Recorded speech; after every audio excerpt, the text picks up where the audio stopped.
انہیں بھی یاد ہے کہ تم میری کون کون سی نعمت کو ٹھہراؤ گے. اگر اللہ ایک ہی دفعہ کہہ دیتا تو بات ختم ہو جاتی، لیکن اللہ نے بار بار کو تکرار کیا ہے. بار بار تکرار کرنے کا مقصد و دعا یہ ہے کہ ایک چیز کو بار بار تکرار کیا کرو تاکہ دوسرا اپنے دل و دماغ میں بٹھا رہے. اولیاء کاملین کے اعراض ہر سال منائے جاتے ہیں، بار بار منائے جاتے ہیں، بار بار منائے جاتے ہیں. تو اسی قرآن مجید کی سورہ رحمان کو مد نظر رکھتے ہوئے اللہ تبارک و تعالیٰ نے ایک چیز کا ذکر بار بار کیا. اولیاء کاملین کا ذکر بھی ہم بار بار کرتے ہیں کہ یہ اللہ کی سنت ہے. ہم نماز پڑھتے ہیں، نماز میں بھی اللہ تبارک و تعالیٰ نے اپنے اللہ کے ولیوں کا ذکر کیا، صراط الذین انعمت علیہم.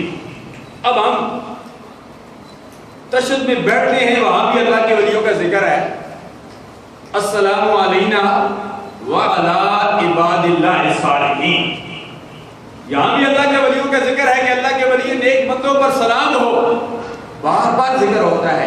ان اولیاء کاملین کا بار بار ذکر اس لیے ہوتا ہے کہ ان اولیاء کاملین نے اپنی زندگیاں یاد خدا اور عشق مصطفیٰ صلی اللہ علیہ وسلم میں گزار دی ہیں.